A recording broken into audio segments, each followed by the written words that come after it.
Olá, tudo bem? Para onde vamos? Natureza e técnica. Hoje nós vamos tratar de uma das questões mais discutidas da filosofia, que diz respeito à noção de futuro, ou seja, para onde nós vamos? Todos sabemos que as três perguntas que mais ou menos guiam o fazer filosófico são justamente a pergunta sobre de onde viemos, quem somos e para onde vamos. Para pensar o futuro, atualmente, nós temos que necessariamente passar por uma das questões mais espinhosas do nosso tempo, que é justamente a relação entre esta ciência tecnificada, ou essa técnica que aumentou demasiadamente o poder do ser humano sobre a natureza e sobre si mesmo, tendo como principal consequência justamente muitas das questões que hoje afligem o ser humano em geral, a civilização humana, que diz respeito às questões ambientais. E não só as questões ambientais no sentido da própria natureza, mas também aquelas mudanças que a técnica, pela via da medicina, por exemplo, de uma série de outros, digamos assim, poderes que o homem tem sobre si mesmo, vão alterando quem é o próprio homem, quem é ele mesmo colocado nesse mundo. Vejamos então a técnica como aumento do poder. Bom, a relação entre método, verdade e técnica, portanto, deve ser tematizada se nós quisermos, de fato, entender o que é o futuro e qual é a possibilidade que nós temos de pensar o futuro. Nós temos uma tradição filosófica que se inicia com a era moderna, de maneira especial, em que o homem associa a ideia de que ele, como dono da verdade, como ser racional, deve ir ao mundo para conhecer a realidade, conhecer esse mundo. E essa forma de ir ao mundo se dá pela via da técnica, ou seja, de uma determinada arte de conhecimento, que é também, portanto, uma arte de fazer. Na sua origem grega, a palavra técnica advém de tekne, que significa justamente a arte de fazer. Ter uma técnica é ter uma determinada arte de fazer alguma coisa. Essa arte de fazer, obviamente, tem uma base, que é justamente uma arte de conhecer. Ou seja, o conhecimento do mundo nos possibilita que nós, imediatamente, alteremos este mundo. Nós vamos ao mundo, por exemplo, conhecer o que é o vento.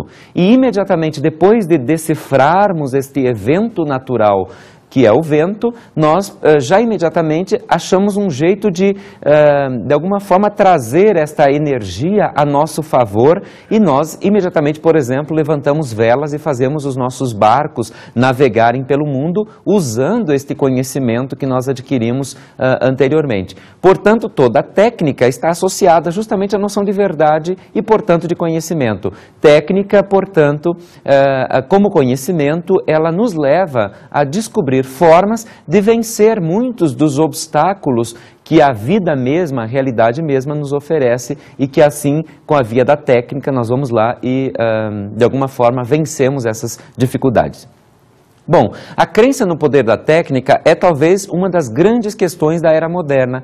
Como eu disse, foi no século XVII, mais ou menos, que muitas transformações na forma como o homem vê o mundo que o cerca começaram a ser efetivadas. Nós temos, de fato, uma verdadeira revolução na forma de enxergar a natureza, que advém de novos conhecimentos que o homem da era moderna começa a adquirir a respeito do mundo. Esses novos conhecimentos lhe possibilitam grandes invenções e verdadeiras revoluções. Nós temos que citar aqui pelo menos dois grandes cientistas que marcam os primeiros dias da era moderna. O primeiro deles é Nicolau Copérnico e o segundo, Galileu Galilei. Esses dois homens fizeram uma verdadeira revolução no modo de pensar a ciência contemporânea, a ciência moderna. Por quê?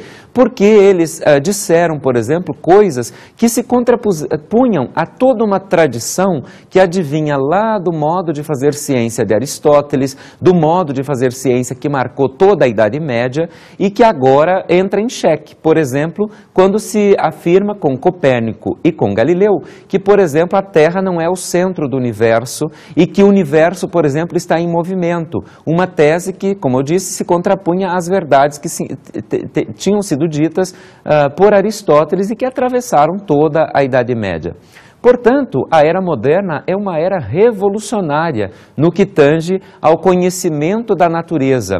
E esse conhecimento capacita o homem para alterar não só a visão que ele tem deste mundo, mas implementar a partir daí novas formas de alterar o mundo, dando, portanto, ao ser humano um poder que é um poder gigantesco, um poder que ele nunca imaginou ter na história humana e que ele nunca de fato teve. E se a gente assistir a história da ciência a partir da era moderna até os nossos dias, vai ficar bem claro para nós como esse movimento da era moderna, com filósofos, por exemplo, tematizados, né, esse movimento tematizado por filósofos como Francis Bacon, por exemplo, René Descartes, o pai da filosofia moderna e tantos outros, todas essas teses, essas teorias vão nos capacitar cada dia mais a entender que a ciência, ela progrediu imensamente até os nossos dias.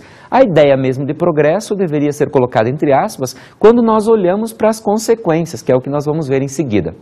Mas antes disso, vamos ler um trecho de um livro de Galileu chamado justamente O Ensaiador. Reparem o que escreve Galileu. A filosofia encontra-se escrita neste grande livro que continuamente se abre perante nossos olhos, isto é, o universo, que não se pode compreender antes de entender a língua e conhecer os caracteres com os quais está escrito. Ele está escrito em língua matemática. Galileu Galilei. Repare que nessa passagem, Galileu deixa muito claro, primeiro, que agora fazer filosofia não é mais ler nem a Bíblia, como queriam os filósofos da era medieval, muito menos ler, por exemplo, Aristóteles e todos os outros autores gregos que serviam de base para um modo de fazer ciência que ainda estava em vigor durante boa parte, como eu disse, do nosso mundo até então, o início da era moderna. Agora, diz Galileu, é preciso que nós